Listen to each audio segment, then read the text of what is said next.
Hello, I'm Nora and welcome back to Novels with Nora. For today's video, I have pulled a shirt out of the archives, hence the wrinkles, but this Live Laugh Lesbian shirt feels especially pertinent for today's video as we have entered Sapphic September. And in this video, I will be talking to you about all of my favorite Sapphic books, both the ones that I own and the ones that I don't own. If you're unfamiliar with Sapphic September, it's really just the month of September during which you prioritize reading books with Sapphic characters and by Sapphic authors.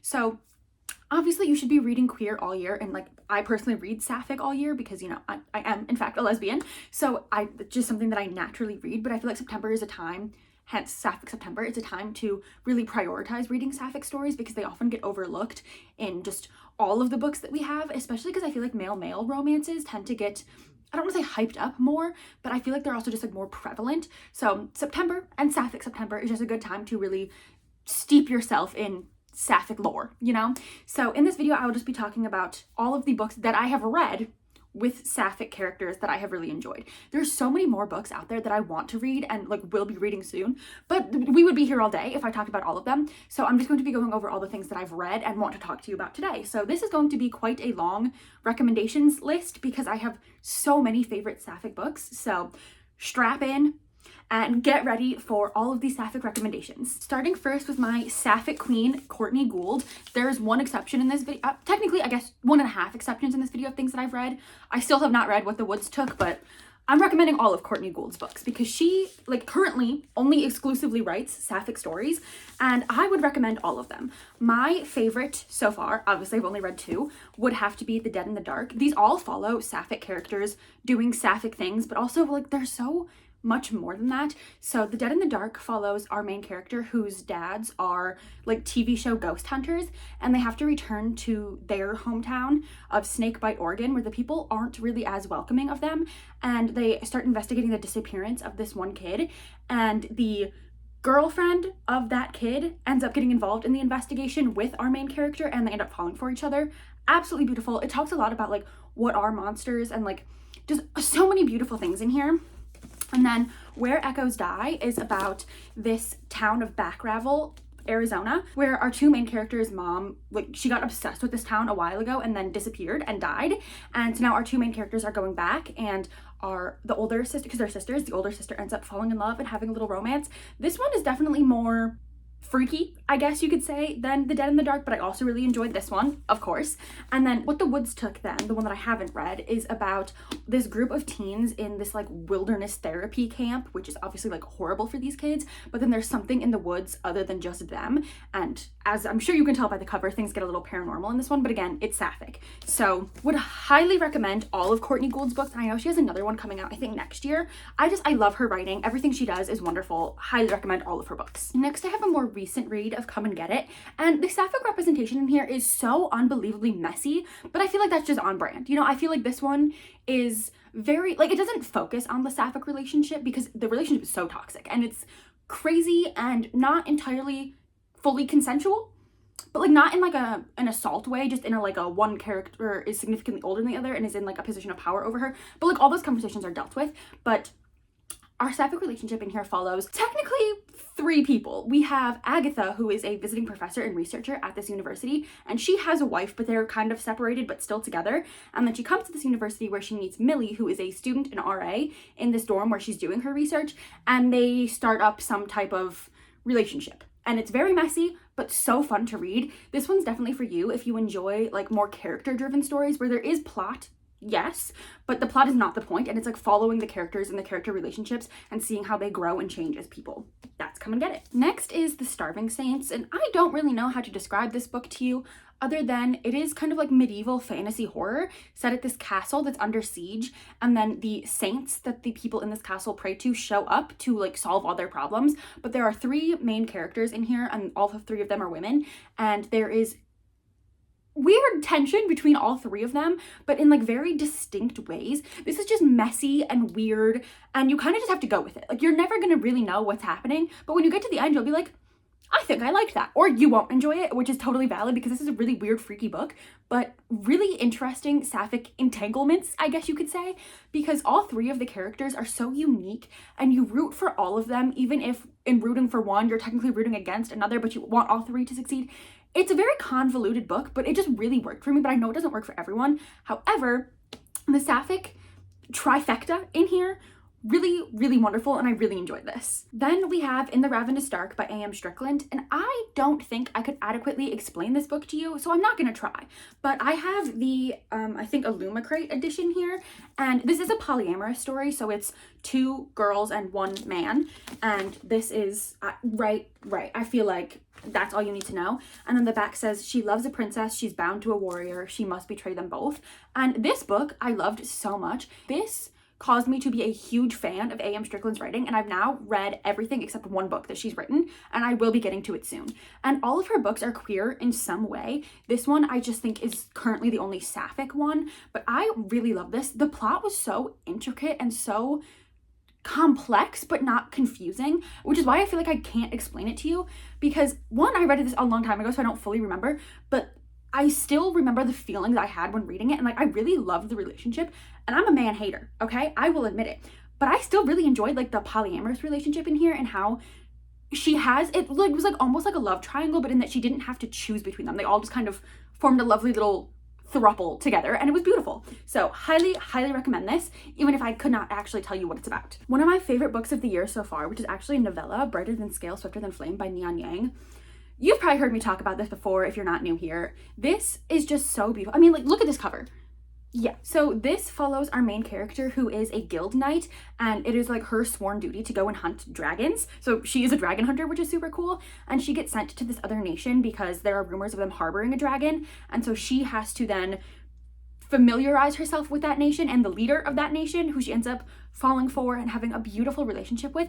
And despite being so short, I feel like we really got to spend so much time with these characters and see their relationship truly develop. Like, this did more for me in not even 200 pages than some like 400-page novels do. Like, just the emotion that's in here was so beautiful. Like, the text is as beautiful as the cover, and that doesn't often happen. So I really love this, and I wish more people would read it because it's not like a huge time commitment, but it's so wonderful. Although I do recognize that novellas aren't for everyone, because some people need to spend more time with characters and like in the world to really get to know it and like then love it. But this worked for me so well, and I just loved it so much. These 2 characters were just so perfect, and like there were some twists that like you kind of saw coming, but like the emotion that was in them made it so worth it. And I would highly recommend all of these books, obviously, which is why I'm talking about them, but this one I would love for more people to read because genuinely it was so good. And for being a novella, like it did so much and made me feel so much that I feel like in not even 200 pages doing all of that was just like a feat. And I really love this, and I wish more people would read it. Another novel that I wish more people would read is Plain Bad Heroines by Emily M. Danforth, except this one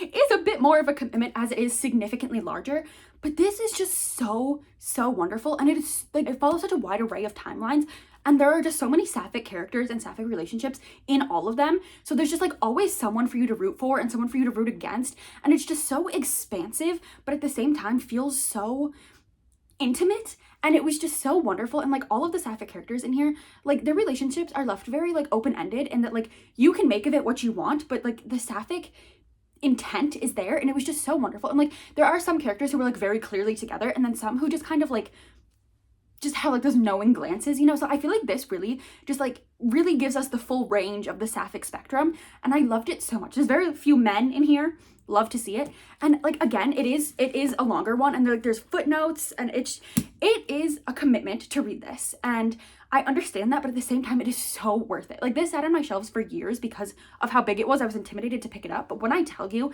that this has become one of my favorite books of all time, and I don't see that many people talking about it, please pick this one up. I promise you will not be disappointed. There's like a snarky narrator who like knows all and is providing the footnotes to like give you more insight.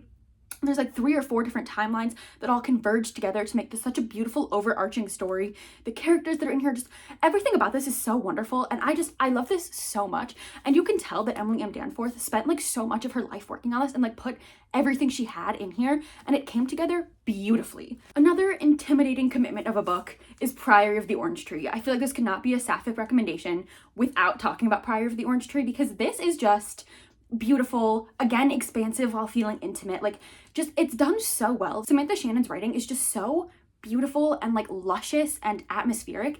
And this, again, it took me a while to read it, but like once I got into it, I did not want to put it down. And I feel like this really gives you like the more like high fantasy Sapphic you might be looking for, because this really has more of like a court intrigue. Again, we follow so many different timelines, but they all wrap up together to make such a nice cohesive story.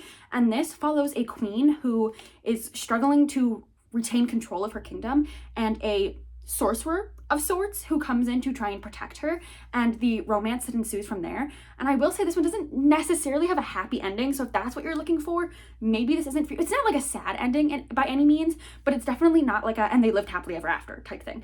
But I loved it so much, and I cannot wait to continue on in the Roots of Chaos series, because I know that there's gonna be more Saphics, more fun, more dragons. Like, this is just, I love it so much, and I really want to reread it again. It is a big commitment. This is like an 800-ish page book. Let's see. Yeah, it's over 800 pages. So it's definitely a commitment, but like, it's so worth it. But at the same time of me saying that, I know that this isn't for everyone, and I know that a lot of people have read it and not enjoyed it, which is totally valid, but I loved it so much, and I cannot wait to continue in this series. Yet another intimidating fantasy, we have She Who Became the Sun, which is a historical fantasy set in 1345 China. And it's not intimidating in its size, but it's intimidating in its scope, I almost want to say. And it's like it's a very dense novel in that there's a lot of like war strategy and like political implications and ramifications, but it's so fascinating to read, and it's so wonderful. And also there's a fisting scene. Caught me off guard, so I'm just warning you about that as well. But it's just so complex, but again, not confusing. And it was just so beautifully written. And I believe this is a debut, and I cannot wait to read the sequel because I loved this so much. I will need to reread this one before continuing on to the sequel, but I really have found myself enjoying books with a lot of like war strategy and like political machinations. And this really does that because it's set during a war, and our main character is kind of at the very forefront of that, while also like exploring her sexuality, which is really fun. And it's again historical fantasy, so a lot of like historical implications in here as well. And so it's fun to learn about historical time periods that I'm not familiar with through the fantasy lens, which obviously some things are a little bit distorted, but this was just super fun for me because this is also a period that I'm not familiar with. So learning about it in this way feels very accessible, even if the book itself does feel a bit dense at times, but would still highly recommend it. And I cannot wait to read the sequel. Changing tone almost completely, but still being historical fantasy, we have Valiant Ladies by Melissa Gray. And this is one that I hear like no one talking about, but I loved so much. And it was a cover buy, honestly. I do believe I pre-ordered this one because look at the cover. And it's about these two girlies who like go about in their town, and this is like Spanish controlled Peru, and they are just like best friends. And our one main character is this daughter of like a high ranking type like noble person, and then her best friend is someone that they took in kind of like as an orphan, and I don't want to say we're raised together, but like we're best friends. And like, I guess, yeah, we're kind of raised together, but not in like a sister's way, in like a best friend's way, except they're more than best friends. And this is kind of them realizing that they have those feelings and like coming to terms with what that means for them and their positions within the society, but then also like fighting crime together with like swords and being super slay about it. Like, this was just so much fun. And again, a historical time period that I'm not super familiar with, explored through a fantastical lens.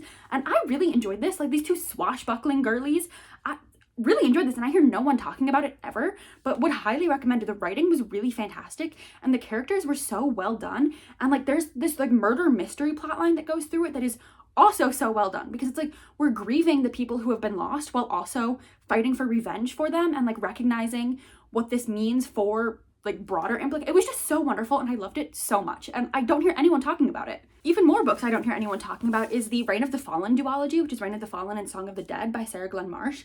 And I love this series. It's a very interesting fantasy world where there's different like magical abilities that like correspond to your eye color, which is super fun.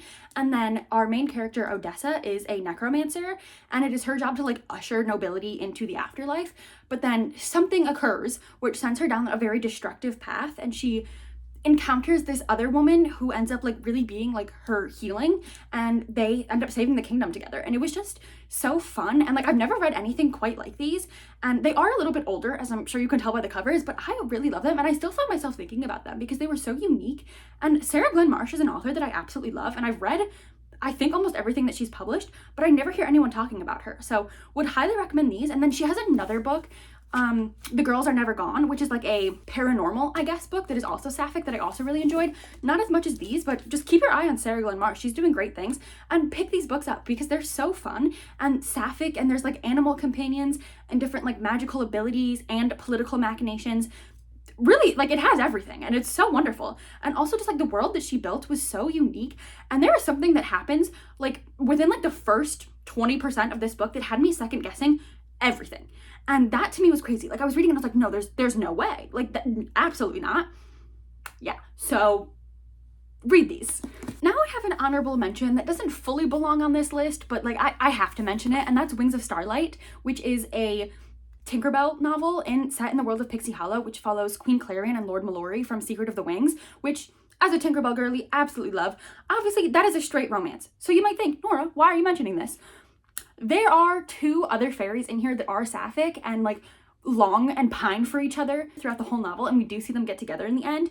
And I had to mention it because as a Tinkerbell girly, seeing that representation was just so fun, and it meant a lot to me because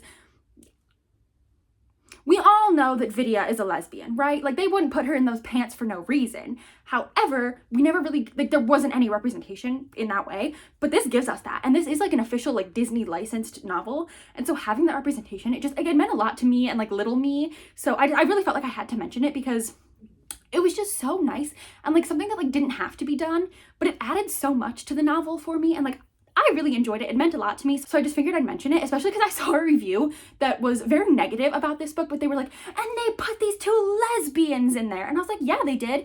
You mean to tell me that in this like majority female fairy world, there's no girl kissers?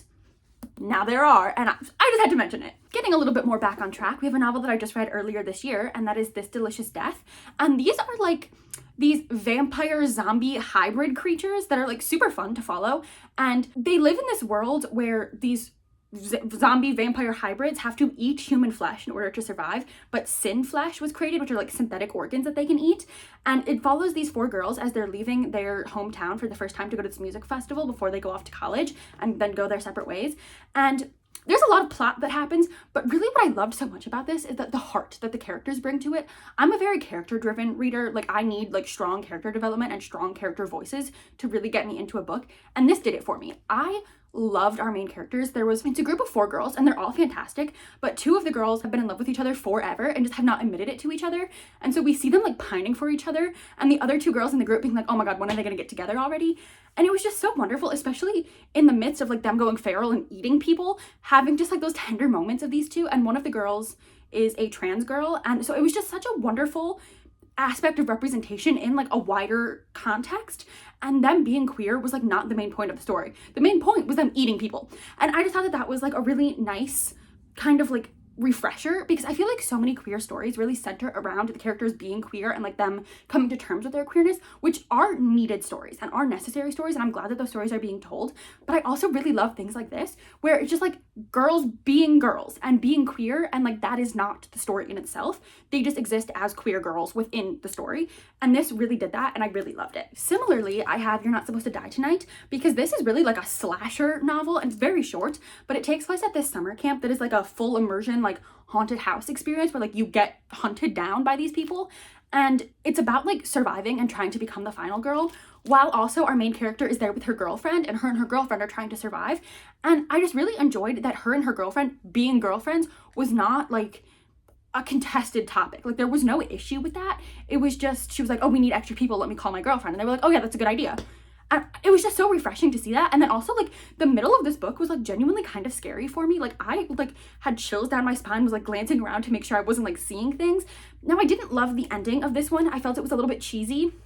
However, the sapphic relationship that was in here was really nice, and also they're both women of color, and so that was really nice as well, and I really, really love this one. My current read is also a sapphic novel, and that is A Treachery of Swans, which is a queer Swan Lake retelling.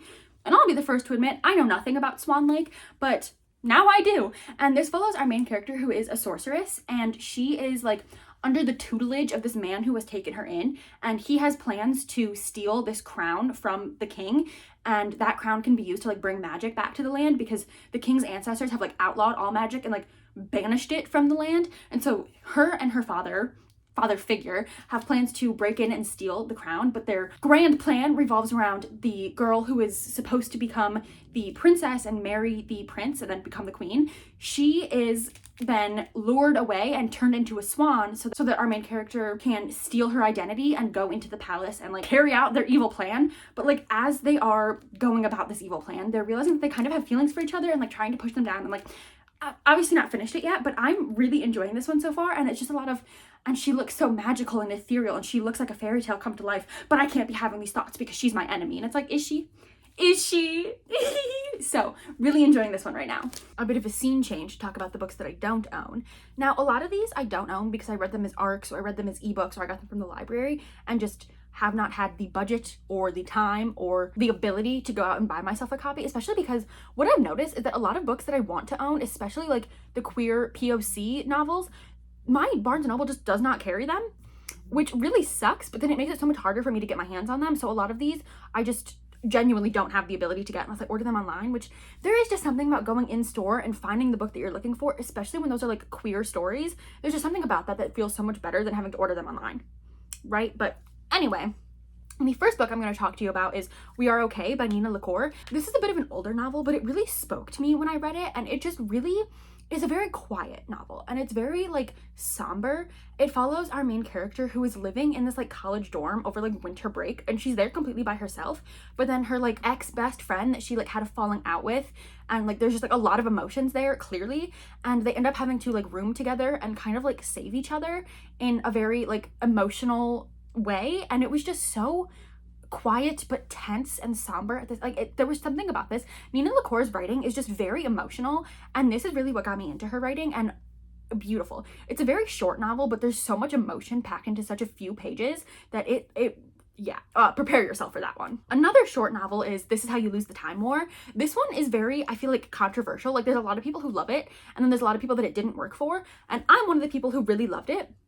I feel like even while I was reading it, I didn't realize how much I loved it, but I still think back on it and I'm like, no, that was really fun. And this is coming from someone who hates time travel in any type of media. Like, I do not enjoy it, but this, I think because time travel was like the whole point, I think then it really worked for me. But we follow two characters, Red and Blue, and they are on opposite sides of this like decades long war, where one is more like technology based and one is more like earth based, and it's just them throughout time like leaving notes for each other. So the whole book is epistolary and told through these letters that they're leaving to each other, and they're leaving them for each other in like such fun and fascinating ways. And like they start on like opposite sides of the war, and through their letters they come to realize that like they have a lot more in common than they thought, and like maybe it shouldn't be like this side against this side, and they should like come together and like find a middle ground, and then also falling in love with each other, obviously.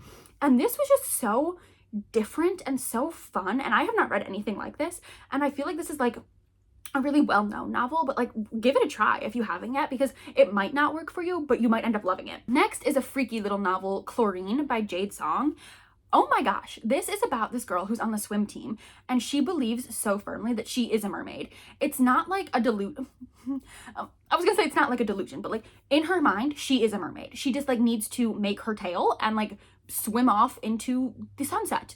And she is really grappling with not being a mermaid and like not having the body that like she envisions herself as having, which was really interesting conversations. But then also just like the girlhood and coming of age on this swim team, and like having such like a close-knit group of girls, and then also her best friend on the team, and like the way that their relationship kind of evolves. And it's very much like, I really am not sure how to describe this one. I feel like sometimes you really have to like read it for yourself, but just the relationship between these two girls, it starts off very much like, oh, they're best friends, and then they get close really quickly, which I feel like most Sapphic women know. You have that one friendship where it's like you don't know each other, and then all of a sudden you're inseparable. That's these two girls, and the way they just like understand each other so well and just really get what the other needs. Really loved Chlorine. I read this on a whim. I got it from my library and loved it. I still think about it quite consistently, but I have not been able to find myself a copy, but would highly recommend this one. It is a bit freaky and it is a bit body horror leaning in some aspects, but I loved it. Next, I have Playing for Keeps by Jennifer Dugan, and she writes a lot of novels. She's a very prolific author, but this one I loved so much because it's a sports romance, but with two girls, which I feel like, and it's also a YA novel, which love. And I feel like there are there's a lot of sports romances, let me make that very clear, but there's not that many that are sapphic. There's a lot of like male romances, but not a whole lot of like female sports romances. And I really enjoy this, especially because it's baseball, where our one main character, she is a pitcher for a baseball team, not softball, baseball, which is like a big distinction. And she feels like her fame, I guess, and more infamy than fame, where it's like a girl pitcher, like what's this? And she feels like a lot of pressure on herself to then like lead her team into like a big win and like to get all of the college scouts looking at her and her team. So there's a lot of pressure on her. And then our other character wants to be the first female referee to make it to the Super Bowl. And like that is her thing. But there's also a lot of conversations about how like referees in like every sport at every level just get like constantly shat upon by like especially like parents of the players, and how like they are just doing their jobs and like they're doing their jobs well, but like the players and the people don't like it. And so that was super interesting and a conversation that I never expected to come about in a romance novel. But it's also just a great novel that really shows how the two girls need to really recognize what they need in themselves and then be able to understand that in themselves, but then also recognize that what the other wants is just as important as what they want. Loved it. Like I did not expect to love it as much as I did, especially because I feel like I've read a lot of Jennifer Dugan's novels and they're usually like between 3 and 4 stars. This one was a 5-star for me because I just loved the conversations that were had, especially as a women's sports fan. I feel like this was just so, like I could see younger girls reading this and be like, yes, my dreams are valid and like my dreams can come true as like a women's athlete. And I just love this one. It just really hit me in the feels, you know, really enjoyed it. Another romance, this time an adult romance, is Kiss Me Maybe by Gabriela Gomez. I love her writing. She just writes such like fun, upbeat romances that are all about that are all about librarians, and the series is called Librarians in Love. The first book in the series is a straight romance, but this one is 2 queer women. Absolutely, I didn't love it as much as the first novel, but this one was still really good. I love her writing and I love her characters. The plot of this one didn't really work for me because it was very like social media heavy, which it was done well. It just wasn't something that I particularly enjoyed. But the 2 characters and the way they like really come to understand each other and like the way they explore their sexualities with each other and like just the conversations about consent and like what is and isn't okay and what they are and aren't willing to sacrifice in their relationship was just beautiful. And also the love interest from this is introduced in the first one. She's a bartender and our other main character is a librarian. So it was just so fun and just like very upbeat where there's heavier conversations, yes, but you're just left with a feeling of joy after reading her books. And this one was really, really wonderful. I feel like I've said that all of these books are wonderful, but it's true. I love reading sapphic books. I love seeing sapphic joy and just like women in love and women doing great things, even if it's murdering people. I want to read about it. So the next book I have is another YA novel, and it's If We Survive This by Raquel Marie. This one is significantly heavier, especially for a YA novel, I feel, because this follows our main character who has pretty severe OCD, and she is living through a zombie apocalypse, and she specifically has contamination OCD. So in a zombie apocalypse where like getting bit or scratched leads to your infection, you can imagine how hard that would be. And she is like taking care of her brother, and her brother's older, but she feels really a sense of like duty to take care of him, and to, because of her OCD, she's like so like hyper vigilant, and so she finally feels like she can like put that to use and to like be of use to her brother. They end up having to go on a bit of like a road trip to get to their destination, and they end up meeting up with her like childhood crush who at one point dated her brother. So there's just like a lot of like messy dynamics, but it like everyone in this book is queer in some way, and there's like a little dog and nothing bad happens to the dog, and it's just so beautiful. You really just see her coming to accept her OCD and not try and like hide it or push it down, but like to recognize that yes, she has it and it is part of her, but it doesn't necessarily make her less than. And the end of this one is very like open-ended and ambiguous, which I know doesn't work for some people, but I absolutely loved it. It just left me feeling so emotional after just like seeing her, because I cannot say enough good things about this. I love Raquel Marie's writing, and she narrates the audiobook, which like makes it 10 times better, but there was just so much emotion in here, and it was just so beautiful and so heartfelt and so emotional. And especially I feel like set in like the zombie apocalypse, obviously that's a big part of it, but it was more about like the characters and their dynamics with each other. Again, I really love character-driven stories, so that really worked for me. On a much lighter note is Late Bloomer by Maisie Eddings.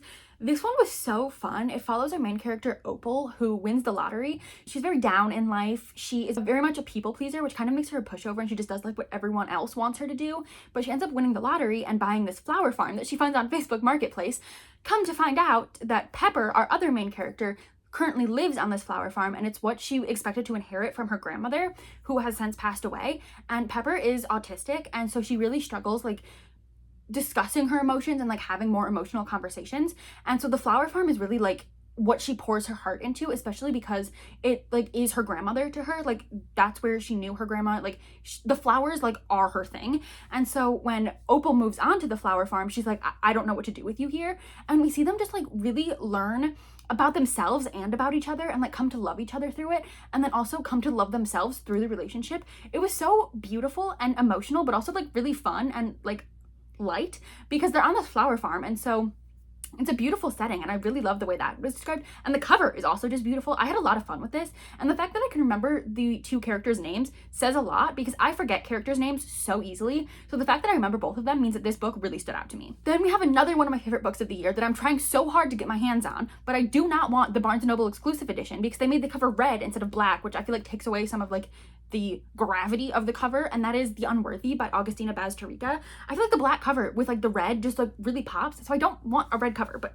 anyway, this book really surprised me, because I had read Tender is the Flesh by this author and like enjoyed it, but like it didn't really like stick out to me. But this, oh my goodness, I loved this so much, and I don't think I knew it was Sapphic going into it. I just knew that it was nuns, and I was in. And so this follows our main character, again, whose name I do not remember, but I'm also not sure that we ever learn her name. But we probably do, and I just don't remember it. And she lives in this like religious compound, because this book is set in like an apocalyptic world where everything outside of this religious compound is like wasteland. Like there's nothing out there. And so the leaders of this religion are like, this is all there is for you. So like you need to conform to like move up the ranks in this religion. There's like different rankings, I guess, within the religion, and like the goal is to eventually like move up. So they're all women who are here, and they're all just like fighting each other and like vying for higher positions, and like constantly like surveilling on each other to like move themselves up by stepping down on others, which really fascinating concept as it is. But this is told exclusively through the diary entries of our main character, and so she's also recounting her time before she went to the compound, and so we do see what the world on the outside was like, and like it was not good.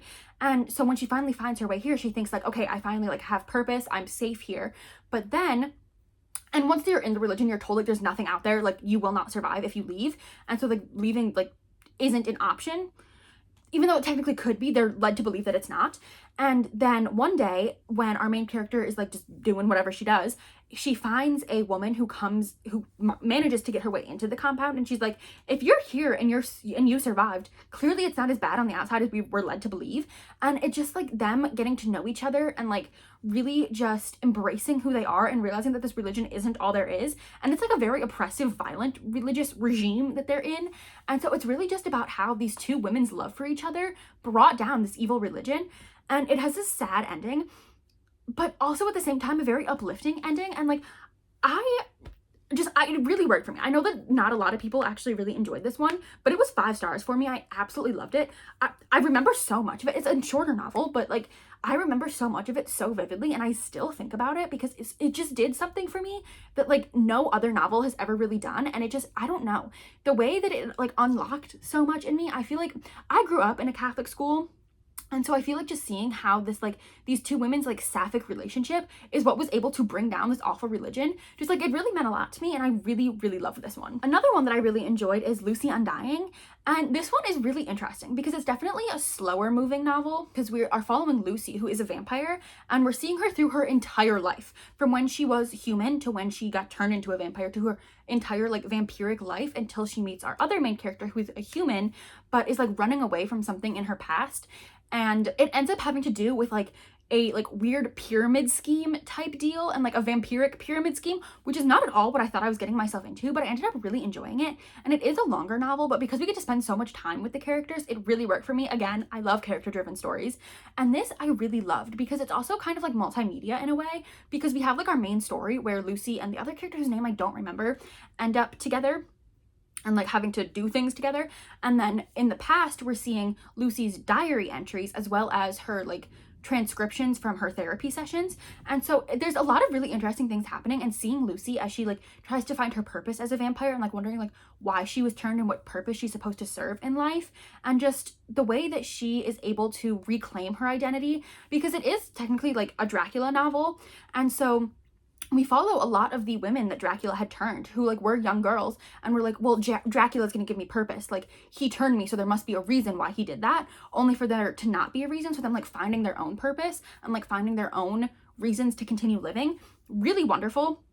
I give this one 4.5 stars. I didn't absolutely love it, but I did really enjoy it, and it was not at all what I expected it to be, but I really did like it. And finally, another novel about religious trauma is Say a Little Prayer, and this one is fun because it takes place at like a church camp, which I love any type of book that takes place at like a summer camp.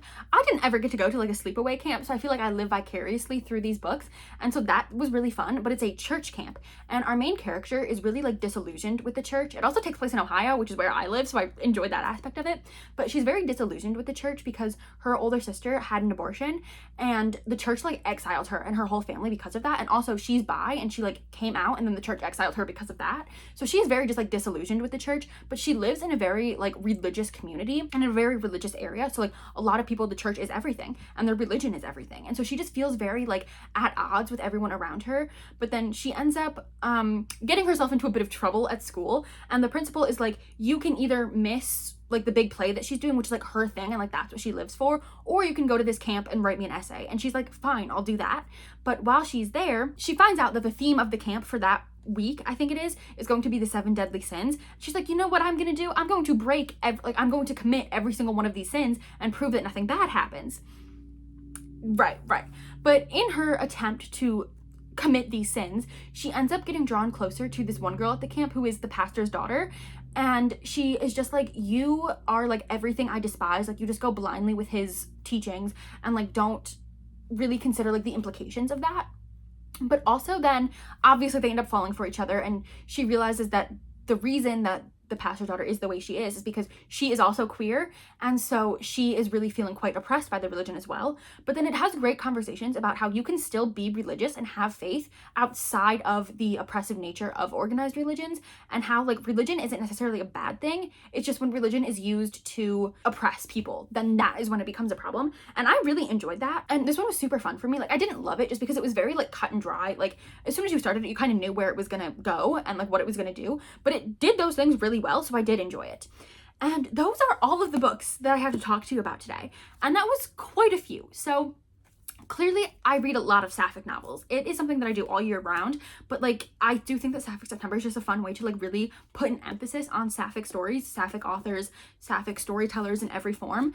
I don't really read a lot of like graphic novels or things to be able to recommend those, but would love to hear your recommendations in the comments, because always looking for more, always willing to pick up more and like try things out of my comfort zone. So any recommendations you have, I would absolutely love. But please read Sapphic stories from all across the spectrum of like every type of Sapphic. But I would really just love to hear any recommendations you have in the comments, because I'm always looking for new things to read, especially if they're Sapphic. But those are all of my recommendations, and those are just the things that I've read, and not even all of the Sapphic things that I've read. So clearly there's a lot, and I could probably continue to talk about more, but I will cut myself off here.